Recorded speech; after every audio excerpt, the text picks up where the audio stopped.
At 2,200 hours on November 17, 1944, Sergeant Mel Grevich stood inside a storage warehouse at Camp Tarawa, Hawaii, staring at a line of damaged aircraft awaiting disposal. He was 26 years old, with 18 months in the Pacific behind him, and 0 innovations credited with saving lives. His battalion had lost 11 machine gunners in the previous 4 weeks during training maneuvers. The issue was rate of fire. The M1919S6 light machine gun weighed 32 pounds and fired 400 rounds per minute. German MG-42S fired 1,200 rounds per minute. Japanese Type 92s fired 450. American Marines were outmatched. Grevich had watched 3 gunners die on Bougainville because they could not maintain suppressive fire fast enough. The enemy simply advanced through the pauses in their firing cycles. Grevich was assigned to G Company, 28th Marine Regiment, 5th Marine Division. The regiment was preparing for the invasion of Iwo Jima. Intelligence estimates predicted 21,000 Japanese defenders entrenched within 11 miles of underground tunnel. The Marines would land on black volcanic sand with no natural cover. Machine gun teams would be decisive,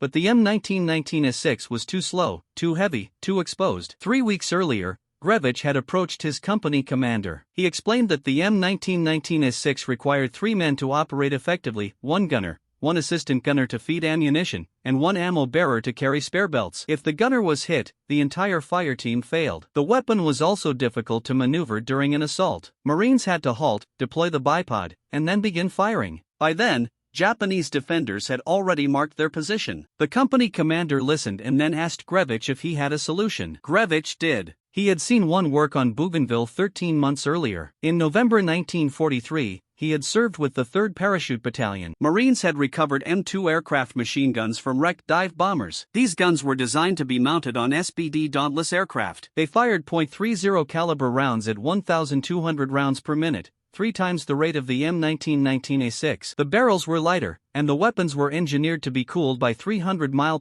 airflow in flight. On Bougainville, a Marine named Private Bill Colby had simply attached a bipod to an AN-M2 and employed it as a ground weapon. It worked, but the gun still used aircraft-style spade grips, no stock, no proper trigger. It was usable, but awkward. Grevich and his platoon leader, Lieutenant Philip Gray, had modified one AN-M2 more thoroughly. They added an M1 Garand rifle stock, a bar bipod, and a fabricated trigger. The weapon functioned, but the 3rd Parachute Battalion was disbanded before it could be fielded in combat. Grevich was reassigned to the 28th Marines, and the modified AN-M2 was left behind. Now, in November 1944, Grevich stood in that warehouse remembering what that weapon could do. The 28th Marines would land on Iwo Jima in less than 3 months. The M1919S6 would not suffice. He needed that AN-M2 modification again, but this time he needed 6 of them, 1 for each rifle platoon in G Company, 1 for the demolition section, and 1 for himself. His company commander approved the project, as did the battalion commander. Grevich was authorized to build the weapons,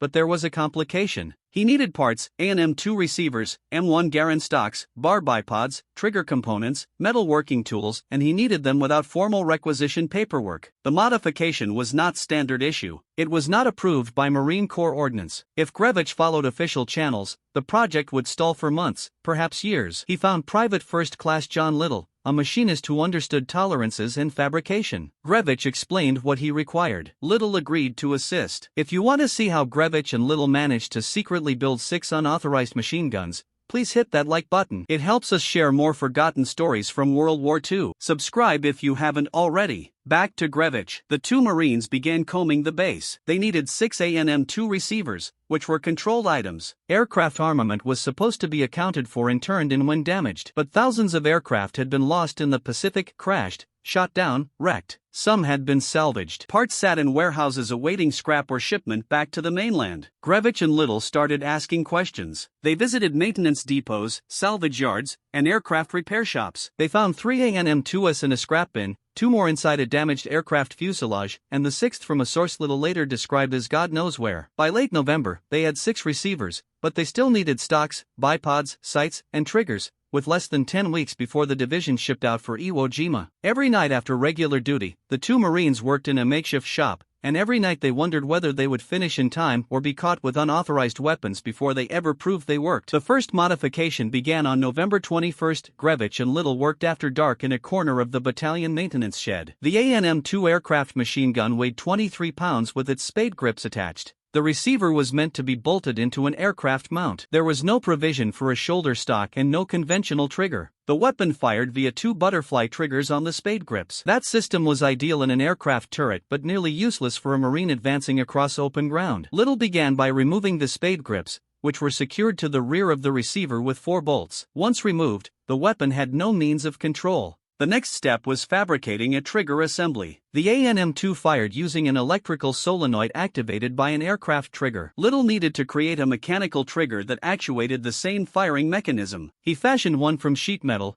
bent it to the correct angle, drilled mounting holes, and added a simple trigger guard made from scrap steel. The trigger was crude but functional. The stock was more complex. The M1 Garand stock was shaped for the Garand receiver, while the M2 receiver had an entirely different profile. The rear of the machine gun included a buffer tube housing the recoil spring, protruding several inches behind the receiver. Little took a spare Garand stock and began cutting. He removed the forward section and hollowed out the rear to accept the buffer tube. The work demanded precision. Too loose and the weapon would wobble, too tight and the stock would crack under recoil. Little spent 6 hours on the first stock, using only hand tools, files, chisels, and sandpaper. When finished, the stock slid over the buffer tube with minimal clearance. He drilled mounting holes and bolted it to the receiver. The weapon now had a shoulder stock, but it still lacked sights and a bipod. The bar bipod was easier to adapt. It normally attached to a mounting bracket on the barrel. Little fabricated an adapter plate from 1/4-inch steel, allowing the bar bipod to fit the M2 barrel shroud. He welded the adapter in place and tested deployment. It worked. The weapon could now be fired from the prone position. The rear sight posed another problem. The M2's aircraft sights were rudimentary and unsuitable for ground combat. Little considered bar sights, but the bar's windage knob was on the right, while the M2 required left side adjustment. Little located M2 heavy barrel machine gun sights in the parts inventory. These had left side windage. He modified the mount to fit the M2 receiver and secured it to the top plate with screws. The final modification was the ammunition feed system. The M2 was designed to be belt-fed from aircraft ammunition bays. Marines could not carry loose belts in combat. Little fabricated a 100-round ammunition box from sheet metal and mounted it to the left side of the receiver. A standard cloth belt could be loaded into the box and fed directly into the weapon. This allowed a single Marine to carry and operate the gun without an assistant. By December 5, the first weapon was finished. Garand and Little took it to a remote section of the firing range. They loaded a 100-round belt. Garand shouldered the weapon, aimed at a target 50 yards downrange, and pulled the trigger. The gun fired at 1,200 rounds per minute. The sound was sharp and distinct, faster than the M1919. The recoil was manageable with the stock, and the bipod stabilized the weapon. Garand fired 3 10-round bursts, all landing within an 18-inch group. But there was a flaw. After 30 rounds, the barrel began to smoke. After 50, it was too hot to touch. After 75, the weapon stopped firing. The barrel had expanded from heat. The M2 was designed to be cooled by high-speed airflow. On the ground, there was none. The barrel overheated in less than 2 minutes of sustained fire. Garand and Little discussed solutions. They couldn't add water cooling. That would add weight and complexity. They couldn't change the barrel diameter. That would require machining equipment they didn't have access to. The only solution was to change how Marines used the weapon. Short bursts, 5 to 10 rounds maximum, allow the barrel to cool between bursts. It wasn't ideal, but it was workable. By December 20, they had completed 3 weapons. By January 5, all 6 were finished. Each weapon weighed 25 pounds, 7 lb lighter than the M1919A6.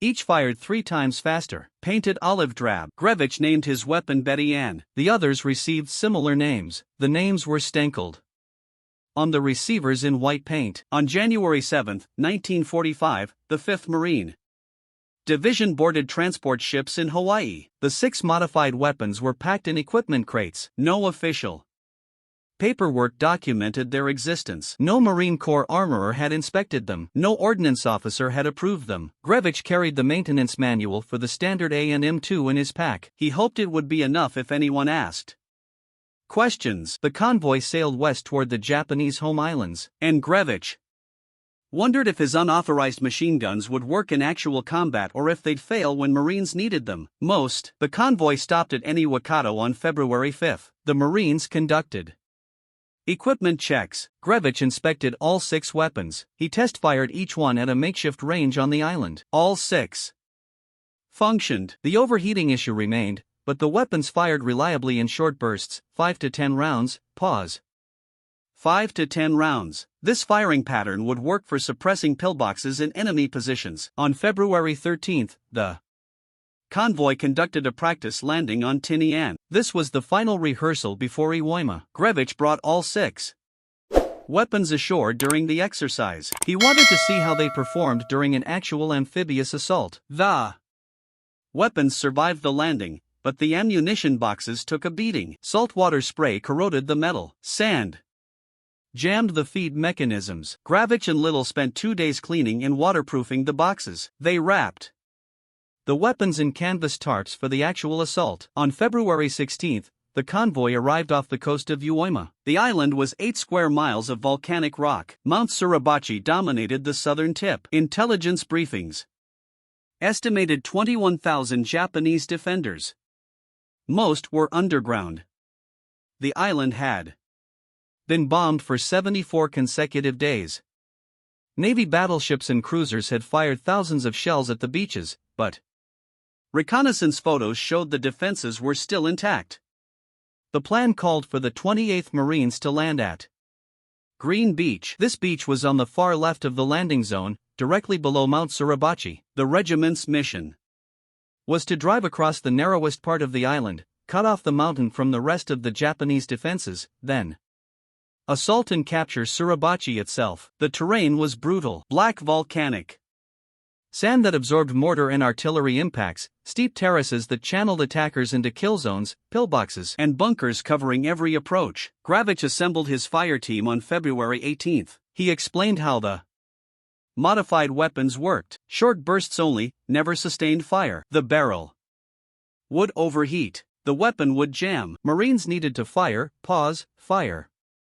Pause. Each gunner would carry 200 rounds in ammunition boxes. Additional ammunition bearers would carry spare belts. The assistant gunners would monitor barrel temperature. If the barrel started smoking, cease fire immediately. The weapons were distributed. 1 went to 1st platoon, 1 to 2nd platoon, 1 to 3rd platoon. These were the rifle platoon of G Company. 1 weapon went to the demolition section. Grevich kept the 5th weapon, Betty Ann. He would carry it himself during the assault. The 6th weapon presented a problem. G Company had 5 weapons, but Grevich had built 6. The extra weapon needed a gunner, someone who understood machine guns, someone who could be trusted with an unauthorized weapon. The battalion commander suggested Corporal Tony Stein. Stein was assigned to a company, 28th Marines, different company, but Stein had a reputation. He was a toolmaker, a machinist from Dayton, Ohio. He had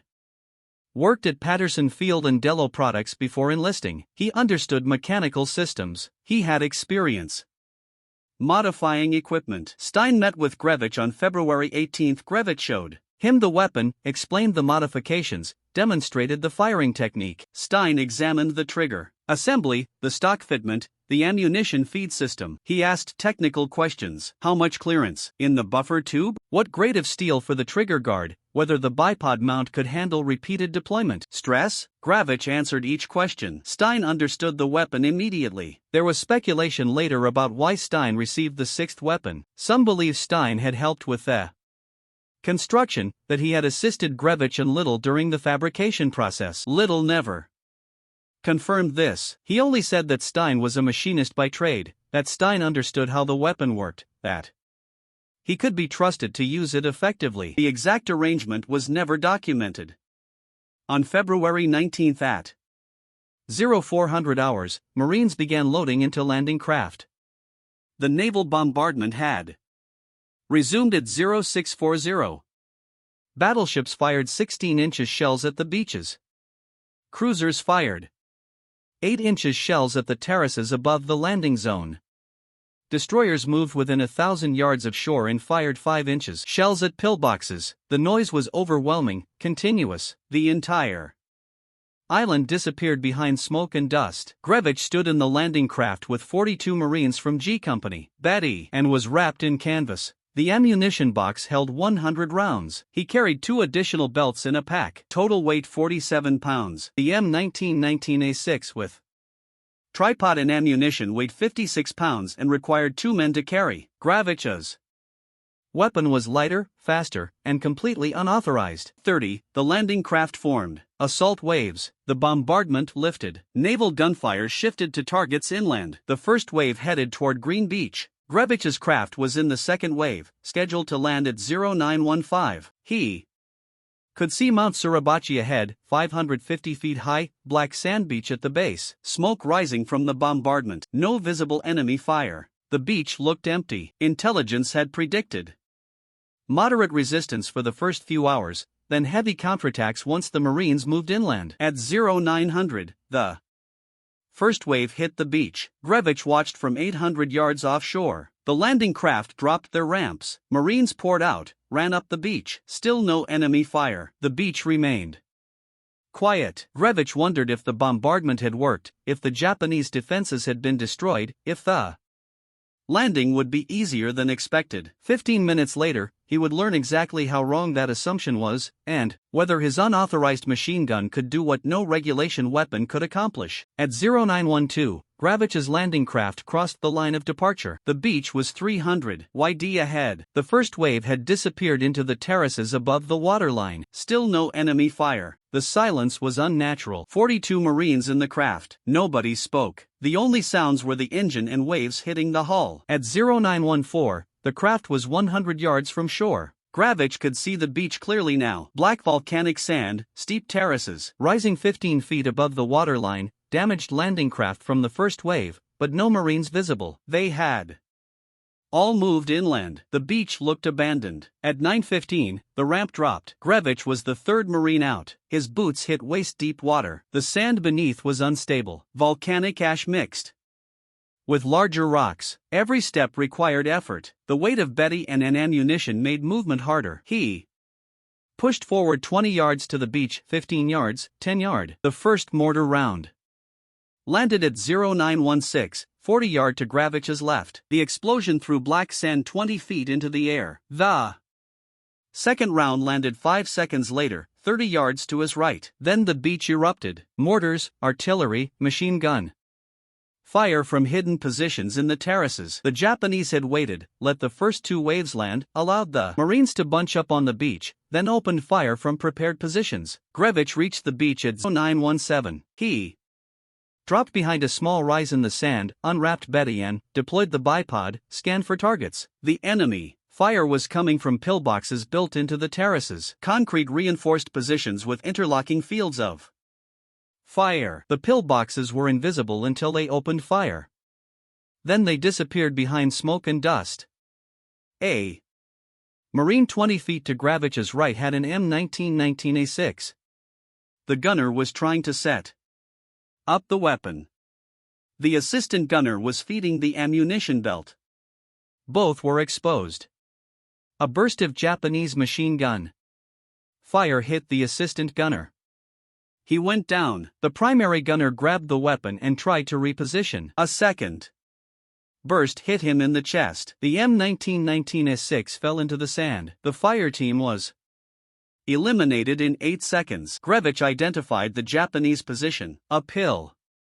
Box 70 yard inland. Firing port 6 in high, 2 feet wide. He shouldered. Betty Ann, aimed at the firing port, pulled the trigger. 10 rounds, 1 second. The distinctive sound of the AN-M2 cut through the noise of the beach. 1,200 rounds per minute. The tracer showed. Every fifth round, all 10 rounds impacted around the firing port. The Japanese gun stopped firing. Grevich paused, let the barrel cool for 5 seconds, acquired a second target, a machine gun position 80 yard to the left, fired another 10-round burst. The position went silent. He shifted to a third target. Fired. Shifted again, fired. Each burst was deliberate.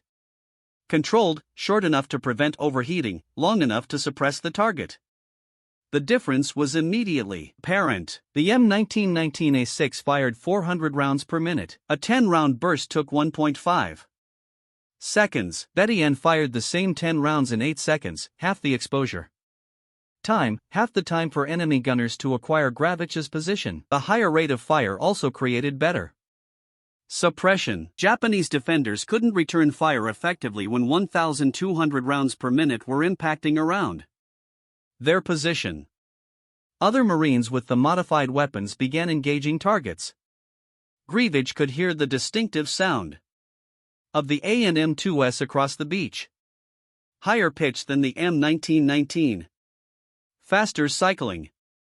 The 6 weapons were spread across Green Beach with different companies and platoon, but all 6 were firing. All 6 were working. By 0930, elements of the 28th Marines had pushed inland. The beach was still under fire, but the volume had decreased. The modified weapons had suppressed enough positions to create gaps in the Japanese defensive fire. Marines exploited those gaps, moved forward, established positions in the terraces. Grevich's ammunition box was empty. 100 rounds expended in 15 minutes. He reloaded with a fresh belt. The barrel of Betty Ann was hot. Not critical yet, but approaching the limit. He would need to reduce his rate of fire. Give the barrel more time to cool between bursts. At 0945, a Marine runner reached Grevich's position. The runner was from a company. He reported that Corporal Stein was engaging pillboxes on the right flank. Stein had already made 3 trips back to the beach for more ammunition. Each trip, he brought a wounded Marine with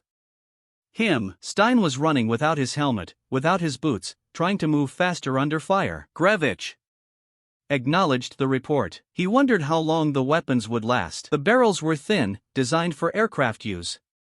With forced air cooling, combat on Uema was different. Sustained fire, limited cooling, high ambient temperature from volcanic activity. The island itself was hot. Steam rose from cracks in the ground. The combination of combat heat and environmental heat was beyond anything the weapons were designed to handle. At 1,000 hours, Grevich heard a different sound. Not the crack of rifle fire or the thump of mortars. This was a scream, high-pitched, inhuman, coming from Japanese positions inland. Marines later reported hearing similar sounds throughout the first day. Some believe it was Japanese soldiers reacting to the modified weapons. The rate of fire was unfamiliar. The sound was unfamiliar. The effectiveness was beyond what they had encountered from standard American machine guns. Whether the Japanese actually called them monster guns would never be confirmed, but the psychological effect was undeniable, and Grevich knew his weapon was working exactly as designed. The question now was whether it could sustain that performance for the days of fighting ahead. 1100 hours on February 19, all 6 modified weapons were in continuous use. The gunners had learned to manage the overheating problem. 5 to 10 round bursts, 15-second cooling intervals. The technique worked. Barrels stayed within operating temperature. The weapons maintained function. The tactical advantage was significant. Standard American machine guns required a crew of 3, 1 gunner, 1 assistant to feed ammunition, 1 bearer to carry spare belts. The modified weapons required only 1 Marine. The gunner carried the weapon and ammunition. The 100-round box eliminated the need for an assistant feeder. This meant rifle squads could maintain full strength while still having machine gun support. The weight reduction also mattered, 25 pounds versus 32. A Marine could carry the weapon and still move quickly across broken terrain. The 1st platoon gunner engaged a pillbox complex northeast of Green Beach at 11:30. The position held 3 interlocking firing ports.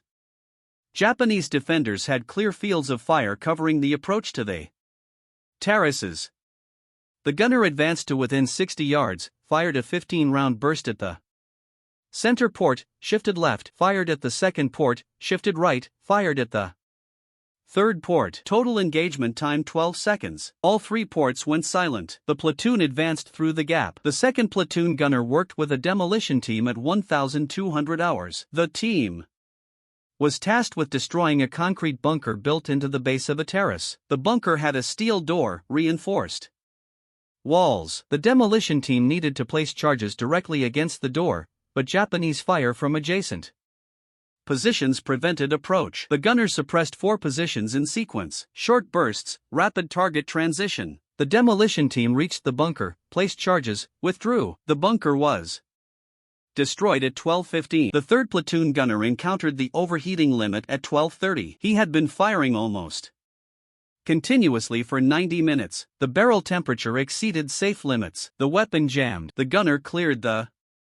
jam, attempted to resume firing. The weapon jammed again. He stopped, let the barrel cool for 10 minutes. The weapon resumed function. But the incident highlighted the fundamental limitation. The AN-M2 barrel was designed for short bursts in aircraft combat, not sustained ground fire. Gunners had to discipline themselves. Short bursts, long pauses. It was the only way to keep the weapons operational. The demolition section gunner used his weapon to cover engineer teams clearing obstacles. Japanese defenders had placed mines and wire obstacles across approach routes. Engineers needed to clear these obstacles under fire. The gunner provided suppression. He fired at Japanese positions, forced the defenders to take cover. The engineers completed their work. By 1300 hours, 3 major obstacle belts had been cleared. The 28th Marines pushed deeper inland. Grevich continued engaging targets. Throughout the afternoon, Betian had fired approximately 400 rounds by 1400 hours. The barrel showed signs of wear, heat discoloration near the chamber. Slight warping along the length, but the weapon still functioned. Grevich monitored the barrel carefully. He reduced his burst length to 5 rounds, increased cooling time to 20 seconds. The modified firing pattern kept the barrel within limits. Tony Stein's performance on the right flank became notable by mid-afternoon. Stein was using his modified weapon to attack pillboxes directly. His technique was aggressive.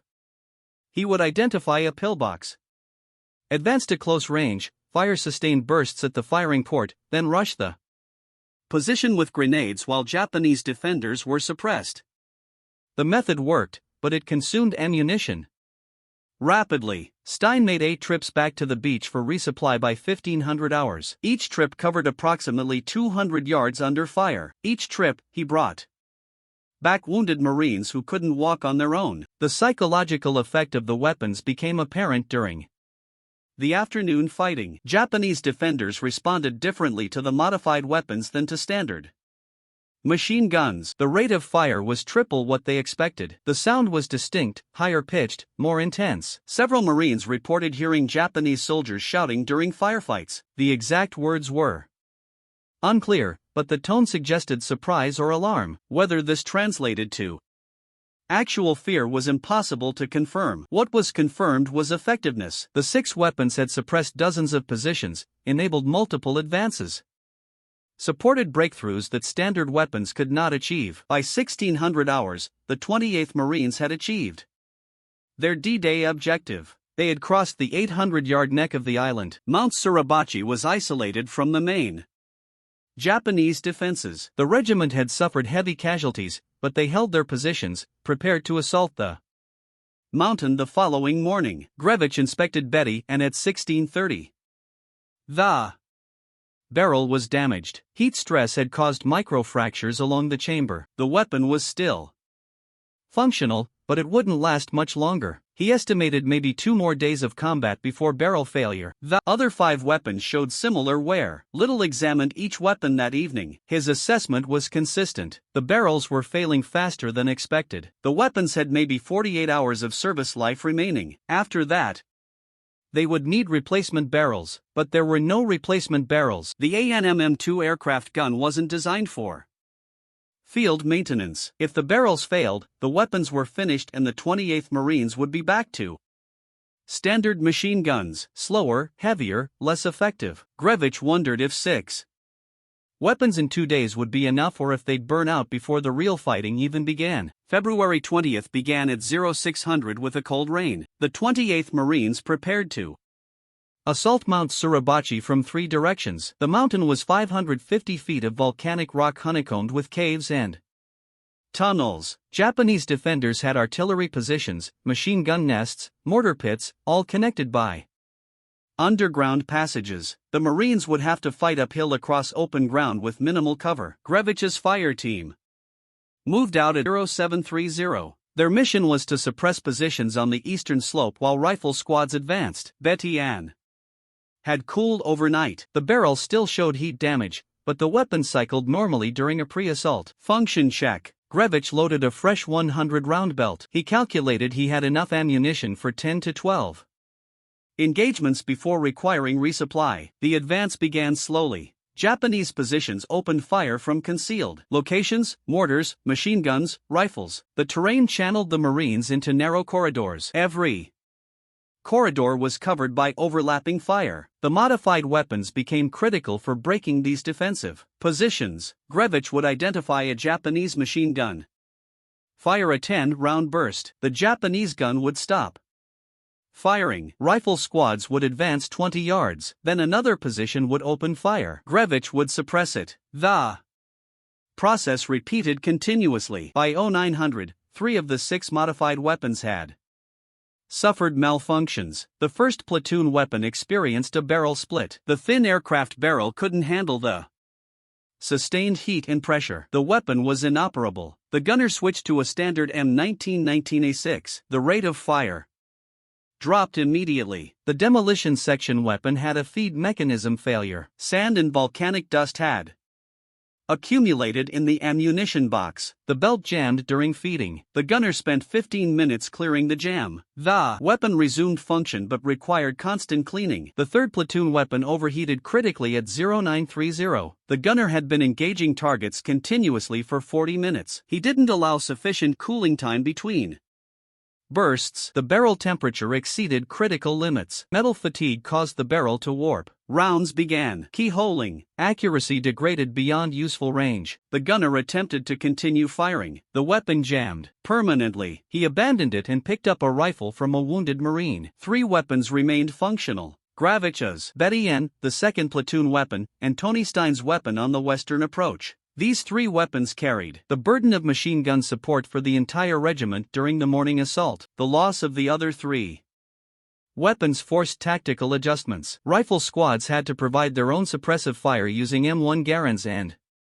bars. Advance rate slowed. Casualties increased. Grevich's ammunition supply became critical at 1,000 hours. He had fired 600 rounds since 0730. His last ammunition belt had 75 rounds remaining. No resupply was immediately available. The beach was 300 yards behind the front line. Enemy mortar fire covered the route. Ammunition bearers couldn't advance safely. Grevich had to conserve ammunition. He reduced burst length to 3 rounds, selected only critical targets, positions that directly threatened advancing Marines. The second platoon weapon failed at 10:45. The trigger assembly broke. The sheet metal fabrication couldn't withstand repeated firing stress. The trigger snapped off. At the mounting point, the gunner attempted field repair. He tried to manually activate the firing solenoid. It didn't work. The weapon was finished. The second platoon lost its machine gun support. Betty and Stein's weapon were the last 2 functioning. Grevich was on the eastern slope. Stein was on the western slope. They couldn't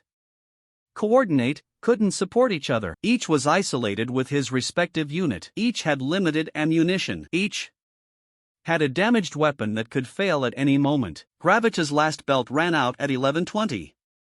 75 rounds gone in 6 engagements. The ammunition box was empty. He searched for resupply, found a wounded Marine carrying spare belts for a standard M1919. The belts were compatible. Grevich loaded 1, fired a test burst. Betty and cycled normally.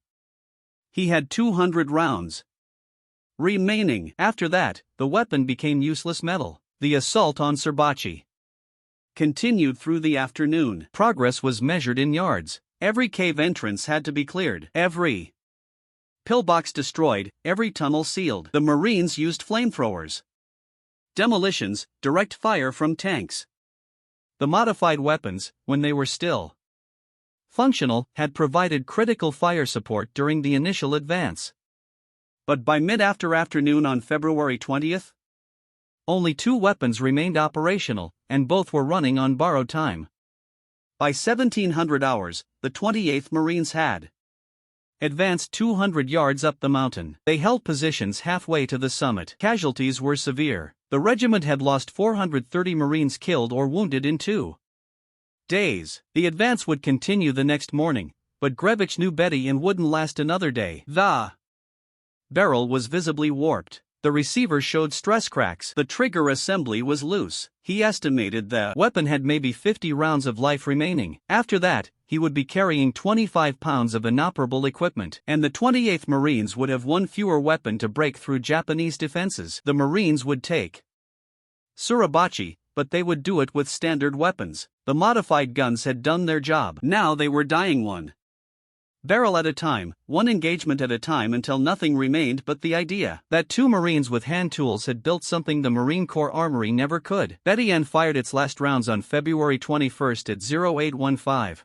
Grevich was suppressing a machine gun nest on the northern slope of Suribachi. He loaded his final ammunition belt, 50 rounds. He fired 3 10-round bursts. The Japanese position went silent. Grevich attempted a fourth burst. The weapon jammed. He cleared the stoppage, pulled the trigger again. Nothing. The firing solenoid had failed. Electrical connections severed by sustained vibration and heat stress. Betty Ann was finished. Grevich set the weapon aside. He picked up an M1 Garand from a wounded Marine. For the next 2 days, he fought with a rifle. The weapon he had spent 3 months designing and building had lasted 72 hours in combat. 3 days. But those 3 days had mattered. Tony Stein's weapon lasted longer. Stein continued using his modified gun through February 23. That was the day the 28th Marines reached the summit of Mount Suribachi. A 40-man patrol from E Company made the climb at 0800. They carried a small American flag. At 10:20, the flag was raised on the summit. Photographers captured the moment. Later that afternoon, a second, larger flag was raised. Associated Press photographer Joe Rosenthal photographed the second flag raising. That image became one of the most recognized photographs in American history. Stein's weapon failed on February 24. Barrel fracture. Complete structural failure near the chamber. The weapon literally split apart during firing. Stein was uninjured, but the gun was destroyed. He switched to a standard M1919A6 for the remainder of the Suribachi fighting. By February 26, all 6 modified weapons were non-functional. 4 had barrel failures. 1 had a broken trigger assembly. 1 had a catastrophic receiver crack that rendered it unsafe to fire. The 28th Marines collected the damaged weapons. They were supposed to be turned into battalion armory for documentation, but the weapons were never officially registered. No serial numbers, no property books, no maintenance records. The damaged weapons disappeared, possibly discarded with other battle-damaged equipment, possibly buried in the volcanic sand. The exact fate was never documented. Stein returned to combat after Suribachi was secured. The 28th Marines moved to the northern sector of the island. The fighting escalated. Japanese defenders had constructed extensive cave networks. Machine gun emplacements covered every approach. Advancement slowed to mere yards per day. Casualties accumulated. On March 1, Stein volunteered to lead a 19-man patrol. The mission was to locate and neutralize a Japanese machine gun stronghold that had pinned down a company. Stein moved forward with the patrol at 1,400 hours. The team navigated broken terrain north of Hill 362A. Japanese positions were hidden in caves and foxholes. The patrol came under fire from multiple directions. Stein identified the primary machine gun nest. He was using a standard weapon now, not his modified gun. The firing rate was slower, suppression less effective. He advanced toward the position.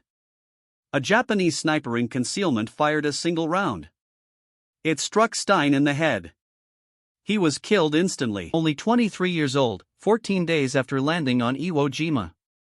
The recommendation for Stein's Medal of Honor was submitted on March 15. His platoon leader authored the initial citation. The citation detailed Stein's actions on February 19, the first day of the invasion. Stein had been armed with a personally improvised aircraft-style weapon. He provided covering fire for his platoon, made 8 trips to the beach for ammunition, and on each trip carried wounded Marines to safety. He had killed at least 20 Japanese defenders, destroyed multiple pillboxes, and stood upright under fire to draw enemy attention and pinpoint their positions. The citation made no mention of Grevich, no mention of Little, no mention of the 3 months of preparation in Hawaii, no mention of the unauthorized fabrication, no mention of the other 5 weapons. It described the weapon as personally improvised, implying Stein had built it himself. Technically accurate, Stein had used the weapon personally, but the wording suggested sole authorship, which was incorrect. The Medal of Honor recommendation moved up the chain of command. Battalion commander approved it. Regimental commander approved it. Division commander approved it. Fleet Marine Force Pacific Commander approved it. Pacific Fleet Admiral Chester Nimitz approved it. Chief of Naval Operations approved it. Secretary of the Navy approved it. President Harry Truman signed the final authorization. On February 19, 1946, exactly 1 year after the landing,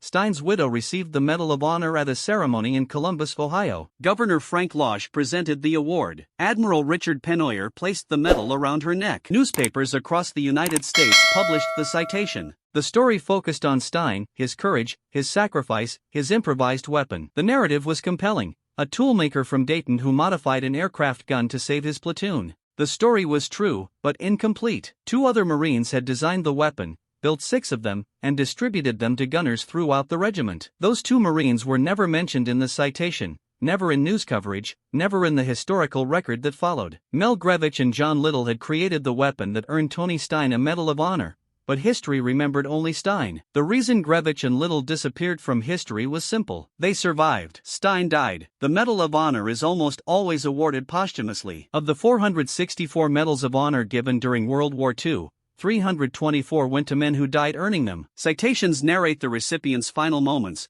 the heroic acts that cost them their life. That story is powerful, compelling. Grevich survived. He fought through the entire 36-day campaign. He was wounded twice. Neither injury required evacuation. He returned to Hawaii with the 5th Marine Division in March 1945. The division prepared for the invasion of Japan, Operation Olympic, scheduled for November 1, 1945. Japan surrendered in August. Grevich never spoke publicly about the modified weapons. He was discharged in 1946, returned to Mountain Iron, Minnesota, lived a quiet life, and died in the 1980s. His obituary made no mention of the Stinger. John Little also survived. He fought on Iwo Jima with H Company, 28th Marines. He was at the base of Mount Suribachi during the flag raising and witnessed both flags go up on February 23. After the war, he returned to civilian life and became a home builder in California. He rarely discussed his combat experience. In his later years, he confirmed his role in building the weapons but never sought recognition, never contacted historians, never tried to correct the record. He died in 2015. His obituary mentioned only that he was a decorated Iwo Jima survivor, nothing about the Stinger. The Marine Corps never officially adopted the modified ANM-2 design. After Iwo Jima, there were proposals to produce the weapon in larger numbers, replace the bar and rifle squads, and issue 1 modified weapon per platoon. The recommendations were reviewed by ordnance evaluators. They identified the main problem: the barrel. Aircraft barrels could not endure extended ground combat. The weapons worked for brief engagements but failed during sustained use. Constant barrel replacements would have been necessary. The logistics were impractical. The Marine Corps continued using the M1919A6 through the end of World War II. The weapon was heavy and slow, but reliable. It could fire continuously without barrel failure. Reliability mattered more than rate of fire. After the war, the Marine Corps developed new weapons. The M60 machine gun entered service in 1957. It offered better portability than the M1919, a higher rate of fire, and a quick-change barrel system. The M60 incorporated lessons learned from weapons like the Stinger,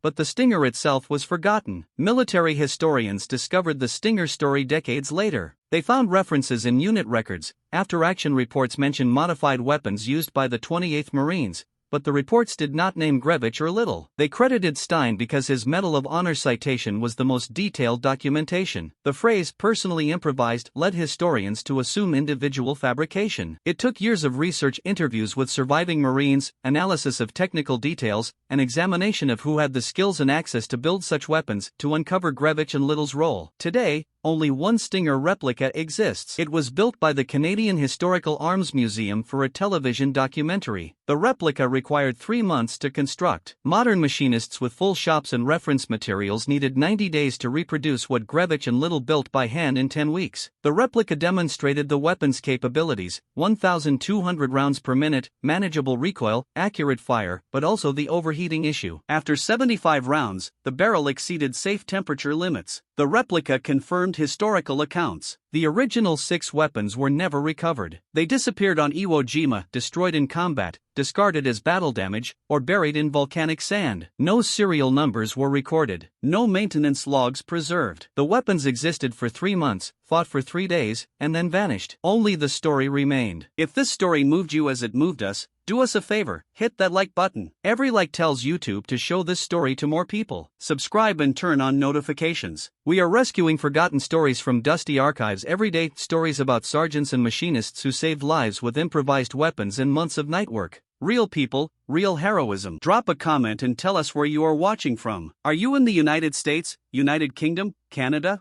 Australia? Our community spans the globe. You are not just a viewer, you are helping keep these memories alive. Tell us your location. Tell us if someone in your family served. Just let us know you are here. Thank you for watching and for making sure Mel Grevich and John Little do not fade into silence. These men deserve to be remembered, and you are helping make that happen.